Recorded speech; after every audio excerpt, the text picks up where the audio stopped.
రాజు ఒక్కడే కానీ సైన్యం చాలా పెద్దది. ఐబొమ్మ రవి ఒక్కడే కానీ తన వెనుక ఉన్నటువంటి సైన్యం బాహుబలి సినిమాలో ప్రభాస్ వెనుకటి సైన్యం ఉందట. కానీ మన భారతదేశంలో కాదు, ఇతర దేశ విదేశాల్లో తన వెనుక ఒక పెద్ద సైన్యమే ఉంది. పెద్ద పెద్ద టెక్ దిగ్గజాలు, పెద్ద పెద్ద టెక్ కంపెనీలని సర్వర్లను సైతం హ్యాక్ చేయగల సామర్థ్యం ఉన్న దిగ్గజాలు తన వెంటున్నారట.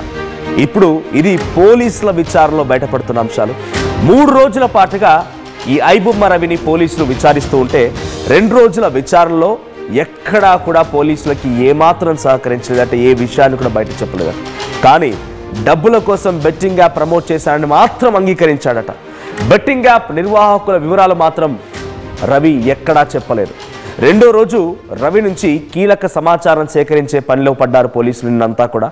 అయితే యూకేలోని కొంతమంది టెకీలతో పైరసీ దందా నడుస్తోందట. కరేబియన్ దీవుల్లో రవి ఆఫీస్ ఉందట.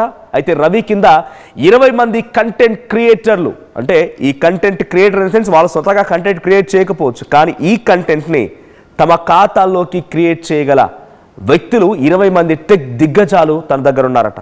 ఇక ఐబొమ్మ బప్పం వెబ్సైట్ అని కూడా ఆయన మాత్రమే తొలగించగలుగుతాడట. ఈ విషయాన్ని పోలీసులు చెప్తున్నారు. ఐబొమ్మ బప్పం వెబ్సైట్లని మాత్రమే తొలగించారు పోలీసులు. ఆయన దీనికి సంబంధించి పూర్తి స్థాయిలో క్రియేటివ్ డైరెక్టర్గా, క్రియేషన్ హెడ్గా ఆయన ఉన్నారు 2 వెబ్సైట్లకి. సో అయితే ఆ 2 వెబ్సైట్లను కూడా పోలీసులు ఇప్పుడు తొలగించారట.